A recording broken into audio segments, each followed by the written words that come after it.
বর্ষাকাল চলে এসেছে। হঠাৎ করে একদিন সকালে শুরু হলো প্রচণ্ড বৃষ্টি। মাম্মা, তুমি না বলেছিলে বৃষ্টি হলে আমাকে খিচুড়ি রান্না করে খাওয়াবে? এখন তো বৃষ্টি হচ্ছে, আমাকে খিচুড়ি রান্না করে দাও না। হ্যাঁ মা, বলেছিলাম তো, কিন্তু ঘরে তো একটাও শুকনো লাকড়ি নেই। বৃষ্টিটা একটু কমলেই আমি শুকনো লাকড়ি নিয়ে আসব আর তোমাকে খিচুড়ি রান্না করে দিব। অনেকক্ষণ অপেক্ষা করার পর টুনি তার প্রতিবেশী গৌরীর বাসায় চলে যায়। গৌরী, তোমার কাছে কি শুকনো লাকড়ি হবে? আমি আমার মেয়েকে কথা দিয়েছিলাম বৃষ্টি হলে আমি ওকে খিচুড়ি রান্না করে খাওয়াবো। না রে টুনি, আমার কাছে শুকনো তো ছাড়, ভিজে লাকড়িও নেই। আমিও তো শুকনো লাকড়ির অভাবে খিচুড়ি খেতে পারছি না। গৌরী, আমিও জঙ্গলের দিকে যাব, তুমিও আমার সাথে চলো। জঙ্গলে গেলে আমরা দুজনেই শুকনো লাকড়ি পাবো। না রে টুনি, আমি তোমার সাথে যাব না। তুমি এখন যাও, আমি পরে যাব। আমার এখন অনেক ইম্পর্টেন্ট কাজ আছে, এখন আমি যেতে পারবো না। টুনি বসে বসে ভাবতে থাকে, না জানি বৃষ্টি কখন থামে। তাই টুনি বৃষ্টির মধ্যেই বেরিয়ে পড়ে। সে লাকড়ির খোঁজে ঘন জঙ্গলের মধ্যে চলে যায়। এর কিছুক্ষণ পরে গৌরীও লাকড়ির সন্ধানে ঘন জঙ্গলের দিকে চলে যায়। গৌরী যাচ্ছিল, ঠিক তখন এক বুড়ি গৌরীকে ডাকতেছিল। বুড়ি লাকড়ি নিয়ে যেতে পারছিল না, তাই তার সাহায্যের প্রয়োজন ছিল। এজন্য সে গৌরীকে ডাকতে লাগলো। কে তুমি? এখানে এসো, আমাকে একটু সাহায্য করো। আমাকে লাকড়িগুলো উঠিয়ে দাও। শুকনো লাকড়ি দেখে গৌরীর নিয়ত খারাপ হতে থাকে। মাজি, কি হয়েছে আপনার? আপনি আমাকে ডেকেছেন? আপনার কি সাহায্য লাগবে? আমাকে বলুন, আমি আপনাকে সাহায্য করছি। বেটা, এই লাকড়িগুলো একটু আমার মাথায় উঠিয়ে দাও। আমি তো বুড়ো মানুষ, একা উঠোতে পারছি না। আরে মাঝি, এটা কোনো বিষয় হলো? আর আপনি বুড়ো মানুষ, আপনি কিভাবে এত লাকড়ি নেবেন? আমি আপনাকে নিয়ে দিচ্ছি। বেটা, তুমি যে এত ভালো হতে পারো, আমি তো কখনো ভাবতেই পারিনি। এরপর গড়িকাওয়া লাকড়ি উঠাতে থাকে এবং লাকড়ি নিয়ে সোজা সে তার বাসার দিকে চলে যায়। আর বুড়ি চিল্লাতে থাকে, শয়তান কাক, দুষ্ট কাক, তুমি আমার লাকড়ি চুরি করে নিয়ে কোথায় যাচ্ছ?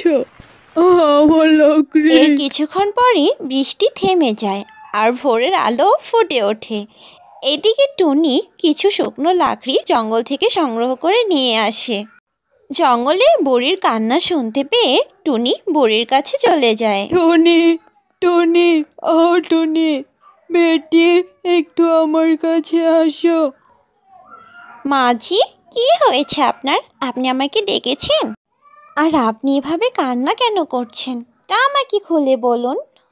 বেটি, তোমার কাছে তো শুকনো লাকড়ি আছে, আমাকে তুমি দুটো শুকনো লাকড়ি দেবে?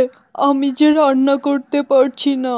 এক বজ্জাত কাক আমার লাকড়ি চুরি করে নিয়ে গেছে।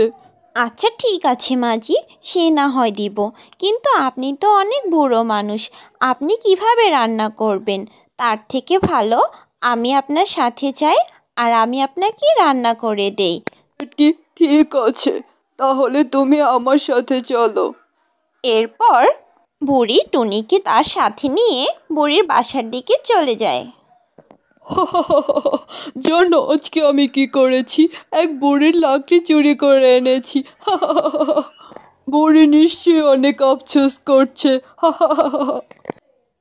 গৌরী, লাকড়ি তো তুমি এনেছো, কিন্তু আমার যে খুব পাকোড়া খেতে মন চাচ্ছে। তুমি আমাকে যেখান থেকে পারো কিছু আলু এনে দাও। ও, তোমার আবার আলু পাকোড়া খেতে মন চাচ্ছে? আচ্ছা ঠিক আছে, আমি দেখি, টুনির বাসায় গিয়ে দেখি টুনির কাছে কিছু আলু পাওয়া যায় কিনা। হ্যাঁ হ্যাঁ, তাই দেখো, আমার যে খুব পাকোড়া খেতে মন চাচ্ছে। শুধু শুকনো লাকড়ি দিয়ে তো আর পাকোড়া হবে না। তুমি যাও জলদি টুনির বাসায় গিয়ে দেখো। এদিকে টুনি বুড়ির বাসায় ডাল চাল দিয়ে খিচুড়ি বসিয়ে দিয়েছে। কিছুক্ষণ পরে তার খিচুড়ি রান্না হয়ে গেলে বুড়ি তাকে এক প্লেট খিচুড়ি দিয়ে বলে, টুনি, মা, তুমি এই খিচুড়ি তোমার বাসায় নিয়ে যাও।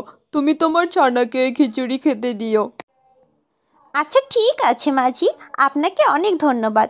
আমার মেয়ে আমার কাছে খিচুড়ি খেতে চেয়েছিল, আপনার জন্য ওকে খাওয়াতে পারছি। আচ্ছা টনি, তুমি একটা কাজ করো, তুমি প্রতিদিন আমার বাসায় এসে আমাকে রান্না করে দিয়ে যেও, আর কিছু খাবার তুমি নিয়ে যেও। আচ্ছা ঠিক আছে, আপনাকে অনেক অনেক ধন্যবাদ মাজি। এখন আমি তাহলে চলি, আমার ছানা আমার অপেক্ষা করছে। এদিকে গৌরী উড়ে চলে আসলো টুনির বাসাতে। টুনি, ও টুনি, তোমার কাছে কি দুটো আলু হবে? আমরা বাসায় খিচুড়ি রান্না করব, কিন্তু বাসায় আলু নেই। তুমি যদি দুটো আলু দিতে। হ্যাঁ, আলু তো আছে, আমি তোমাকে দিব।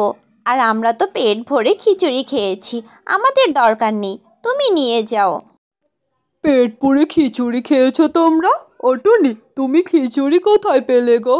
তাও আবার পেট পুড়ে খেয়েছো? লাকড়ি আনতে গিয়ে আমার এক বুড়ির সাথে দেখা হয়েছিল। বুড়ি আমাকে তার বাসায় নিয়ে গিয়েছিল, আর আমি তাকে খিচুড়ি রান্না করে দেওয়ার পর সে আমাকে। টুনির এসব কথা শুনতে শুনতে তো গৌরীর মাথায় আকাশ ভেঙে পড়ল। আর সে ভাবল সে কেন এভাবে এরকম ভুল করতে গেল। সে আফসোস করছিল। পরের দিন সকাল হয়ে গেল।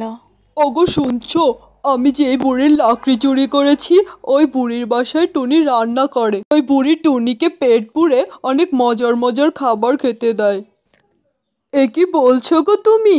তাহলে তুমি কেন এই সুযোগটা হাতছাড়া করছো? কালকে থেকে তুমি যাবে, তুমি গিয়ে ওই বুড়িকে রান্না করে। হ্যাঁ হ্যাঁ, আমিও তো তাই ভাবছি। আমি কালকে থেকে বুড়ির কাছে যাব, বুড়িকে রান্না করে দিয়ে আমিও মজার মজার খাবার খাবো। হা হা হা হা। আর তার সেই কথা অনুযায়ী পরের দিন গৌরী চলে যায় বুড়ির বাসায় রান্না করার জন্য। বুড়ি গৌরীকে দেখা মাত্রই চিনে ফেলে, আর সে মনে মনে তাকে শাস্তি দেওয়ার ফোন দিয়ে আটে। তাই সে তাকে তার বাসার ভিতরে নিয়ে যায়। তা কি মনে করে আসলে গো তুমি আমার বাসায়? কি খবর বলো? তোমার কি কোনো সাহায্য চাই আমার কাছে? মাজি, টুনি আপনাকে যেভাবে রান্না করে দিতে চায়, আমিও আপনাকে ওভাবে রান্না করে দিতে চাই। আমাকে টুনির থেকে কম খাবারই দিয়েন আপনি। ও আচ্ছা, এই কথা। ঠিক আছে, দাঁড়াও, তোমাকে আমি করাচ্ছি রান্না, আর খাওয়াচ্ছি তোমাকে আমি রান্না। এরপর বুড়ি তার লাঠি বের করে আর শাস্তি দেওয়ার জন্য গৌরীকে উড়াধুরা মারতে শুরু করে। বাঁচাও, গেলাম গেলাম। এভাবেই গৌরীকে বুড়ি তার চুরির শাস্তি দেয়।